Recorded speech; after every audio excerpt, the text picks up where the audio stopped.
This is day, I don't know how many days that is in Czech Republic. England. This is day number 21. Not in England, in Philippines. Yeah, this is day 21. I don't know. 24. We need to count it. I just took a shower, guys, so just excuse my hair. And Sophia was home today, but not home alone. She was with her grandma because she doesn't feel well. She had a sore throat morning. She woke up with the sore throat, with a headache, and really very blocked and runny nose, like blocked. And when she sprayed, so it was running. Yeah, so I let her stay at home, and she was here with Granny. She gave her her company. So she slept until 10 o'clock because she was really tired and Dizzy. She's taking paracetamol. Probably it looks like that tomorrow. Oh, my poor baby. It looks like tomorrow she's gonna stay again. No swimming. We are not really lucky this year. We start really very bad with the new year, right? You burn feet and many other stuff. Yeah, and then allergy, and then between that being sick, right? See that swimming make you really good, right? Stamina, and you were really good. So hope that soon we'll get back to line and work again. Yeah, because my stamina just kind of dropped down. Yeah. It's very disappointing, but it's fine. It happens many times. Yeah. So we need to just go through all this stuff. So legs are fine. Just need to keep creaming. Keep like moisturizing to avoid any marks. And in May we are booked in allergy ambulance to check if Sophia has any allergy, and hope we're gonna be able to fix it. Yeah, so that was our update. Nothing new really happened. Yeah, it's just actually really nothing happened. It's just normal Czech Republic, buying, going to the groceries, going to work. Same in England. But can't wait for summer. Summer is different than England. Yeah, but we also missed Tata here. I hope he will bring summer back with him. Yeah, for sure. He will be back in May, so it's gonna be definitely hot. Yeah. Alright, okay. See you later, Philippines. Bye. Bye. Bibili daw kami ng Puturuhas. Ano tong kasing sarap daw to? Ito pinagmamayabang ng North Cotabato, itong Puturuhas. O sige nga, tingnan natin. Puturuhas. Itong palagi kong napapakinggan yung Puturuhas, kung gaano kasarap ito. Masarap pa talaga itong Puturuhas. Ma'am, ga-vlog ko ma'am ha. Okay lang. Pila si Tio? 150. Are, tigpila? 25. 25, sige. Are, 25. Sige, isa, dalawa. Isa. Tandaan, talagang subukan natin yung dalawa. Subukan natin kung ano yung lasa.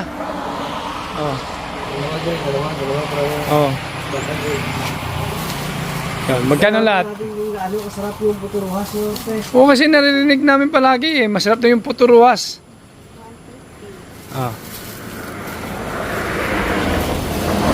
Yan. Para baunin nito to, kainin nito to. Mainit pa to? Tamang tama. Kasi pupunta kami ng Kidapawan para mamasyal. Mamasyal sa ospital. Kasama namin si nanay at tatay, magpapacheck up sila. Salamat ha. Salamat, bye-bye. Yan, sige. Ito eh. Yan.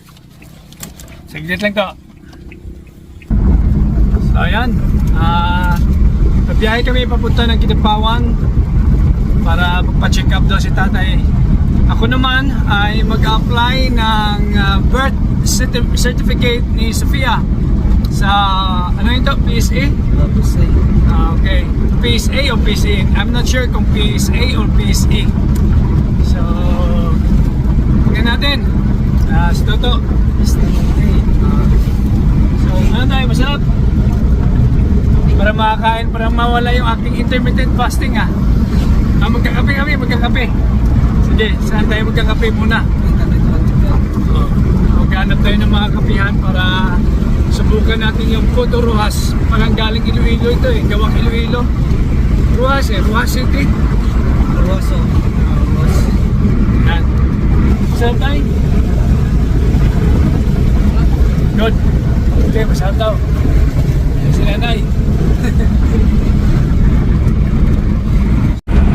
Yan yung Mount Apo. Yan, Mount Apo po yan. Mula dito sa National Highway, makikita natin ang Mount Apo.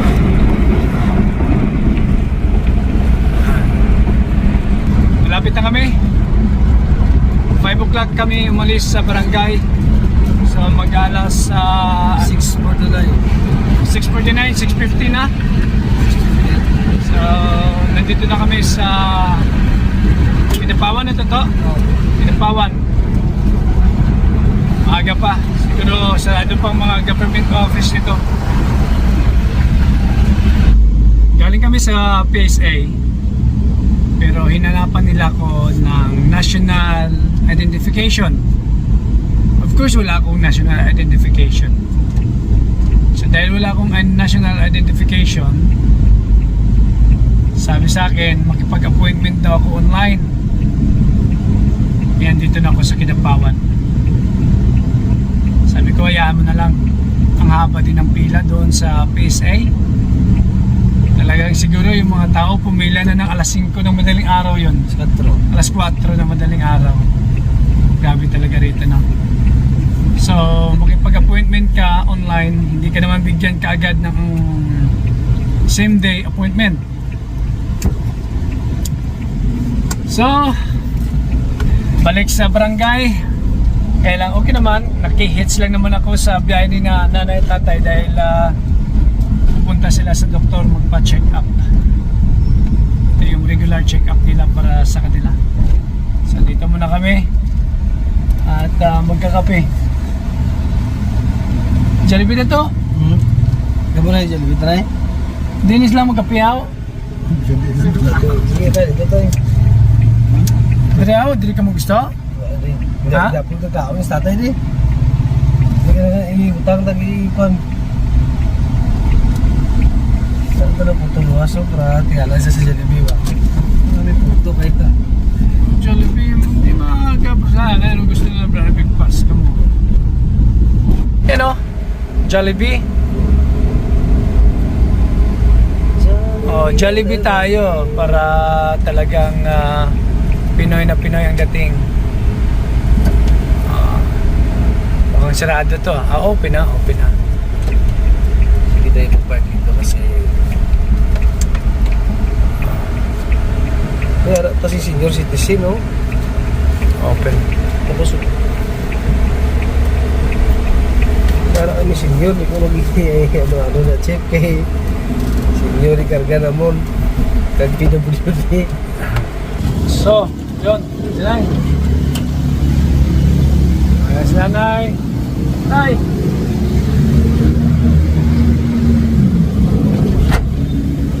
So, habang nag-aantay ng doktor, dito kami sa Jollibee. Tatay, nag-almusal na para mag-take na ng kanyang gamot. Nag-aantay pa kami ng order.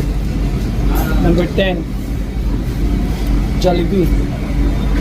Magkamo tayo? Oh. Beef breakfast. Beef tapa with egg.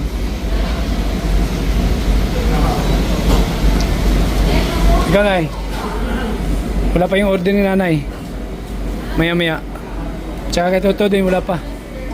Kape lang. Ako, pag morning, black coffee lang. Mamaya pa ako gugutumin ito. breakfast at mag-take na ng gamot. Kasi alas 7 pa lang ng umaga dito. Yan. Sitin sa umaga, sitin sa gabi. Jollibee. Ako kape lang, kape. Pag umaga, ganito lang ako. Black coffee, okay na sa akin. Pero maya-maya, titirahin ko to ng masarap na pananghalian. Pagkain, yung lutong bahay na pagkain.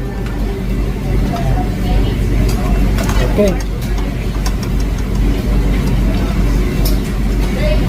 So ito yung disadvantage pag dito ka sa probinsya. Kasi ang layo ng biyahe, ng travel from the barangay to city. Tapos pagdating mo rito, yung doktor may naka-duty pa sa hospital. Dito sa clinic for check-up, mag-aantay ka talaga ng 2 oras, 3 oras. So, yung doktor, may nanay at saka tatay, siguro mga alauna pa. Ang oras is alas 9 pa lang ng umaga. Naka-duty pa yung doktor sa hospital. I-schedule din nila ngayon ng check-up. Pag pupunta ka naman dito ng hapon na, mahaba na yung pila. So ngayon, nakakuha na kami ng number 2 kami. Pero yung doktor darating dito ng alauna. Buti nga rito hindi ganong mainit. Kasi malilim. Yan. May lilim ng punong kahoy. So si nanay at si tatay nasa loob sila. So dyan yung clinic sa loob. Si nanay at tatay nag-aantay pa. Pero at least nakaupo na sila. Yan naman ang importante sa mga matatanda. Nakaupo. Yan sila. Yan. Antay-antay lang. So, at least nakaupo kayo. Kasama ko si Kali. Si Kali ang aking apo. Apo ko tong si Kali. Ang dami naming pang merienda. At ito ay hindi ito turon. Turong malagkit. So, ito yung puto na binili ko doon sa highway papuntang Kidapawan. So, magkakape ako. At Kal, kain na Kal. Yan, subukan natin itong merienda ng barangay. Kung ano itong lasa nito. Kain na Klong. Puka Klong. Kain ka Klong. Kain na. Sige na Kal, kain ka na. O yan. So, malagkit ito. Ito subukan ko talaga. Parang excited ako dito sa Rojas Puto. Masarap talaga. Masarap nga. Ang dami kong binili nito. Pagdating ko ito sa bahay, pinamigay ko sa mga kapatid ko. Yan. Ang kakal. Lang. Ayos. Iskali oh. Yan. Sungklong. Mag-almusal daw muna.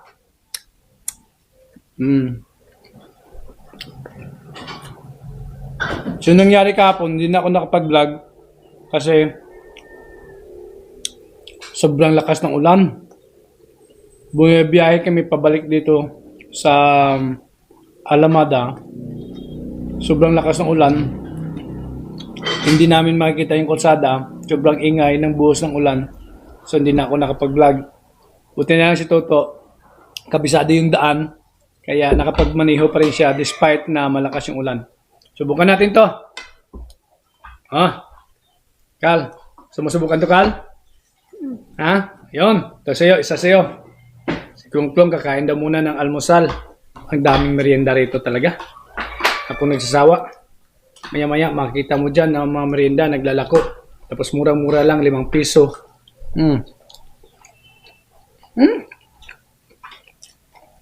Matamis.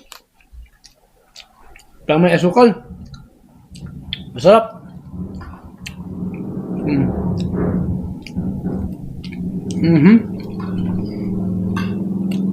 Ano masabi mo, Carl?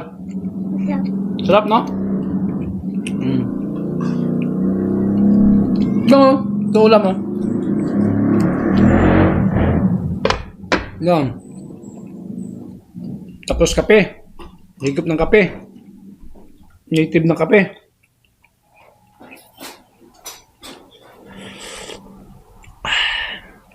Ayos. Ito rin malagkit. Ang laman ito hindi saging, kundi yung malagkit na bigas.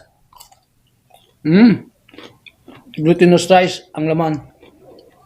Masarap. Bumili ako ng marami. 5 piso isa. Ayun. Ayos. Itong ka-team up ko palagi si Kali. Tsaka si Klong. Klong. Siya ay Klong. Ayan. Tatlo kami palagi na iwan dito.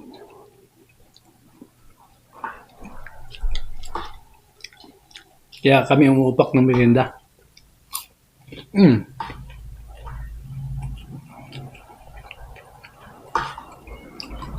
Ano gusto mo, Kal? Ano yung mas gusto mo? Ito? O ito? Ito, no? Sarap, oh? Kasi glutinous rice ang lawan. Kaya, Kal, kain. Klong. Gusto mo to?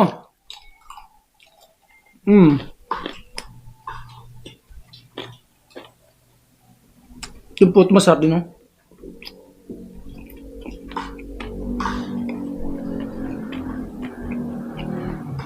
Yung putong bigas masarap.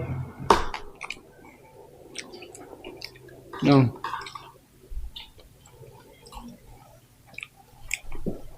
Okay.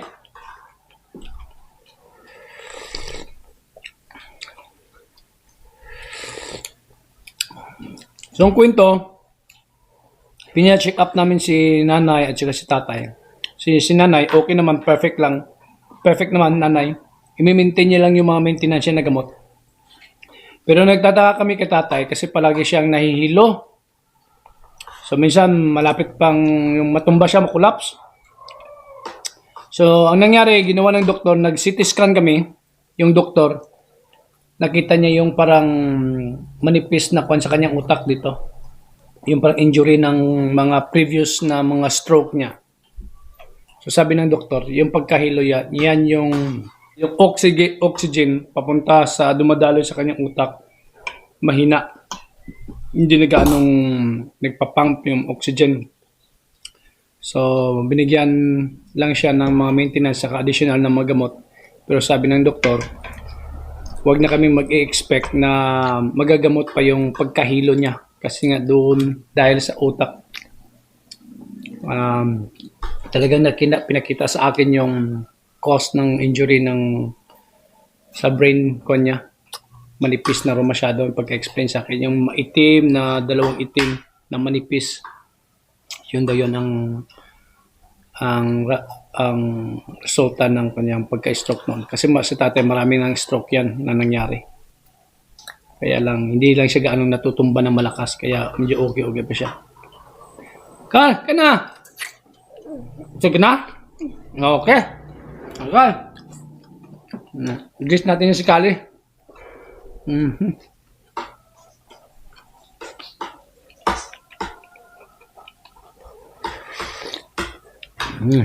Ito masarap talaga. Yung palagi kong natitikman, yung turon na saging, di ba? Pero ito, iniba nila. Yung malagkit na kanin ang inilagay. May gata yung kanin niya. Niluto sa gata yung malagkit na kanin. Nabigas. Tapos binalot. Turon yung style. Kaya, masarap. Yan yung ulam nila. Inihaw na baboy with atay ng baboy at saka baboy. Sabaw. Gulay. O si Klong, hindi kumakain ng gulay. Hindi ka kumakain ng gulay, Klong? Kumakain din. Yan. Mga mababait na bata to. Hindi magulo. Tahimik. Hindi mahilig mamasyal.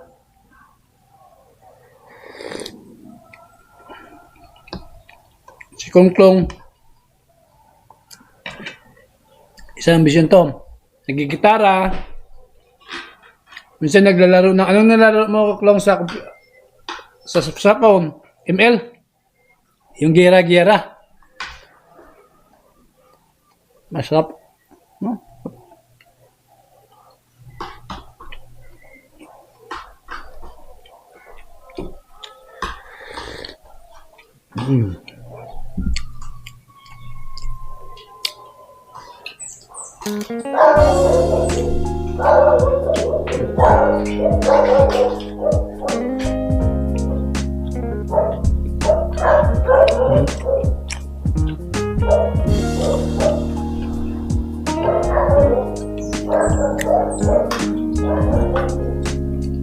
Ang tawag dito namin,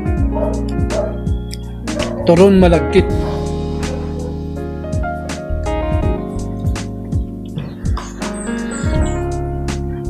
Dito sa aming barangay. Kasi harapan ng school yung bahay.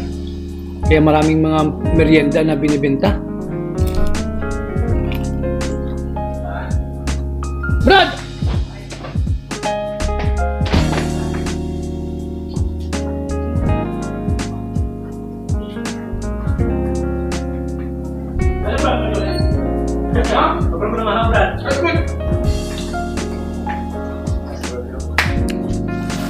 Brad! Topic ko sa aking kapatid. Brad, nag-vlog ko, Brad. Bira. Turun Malagkit.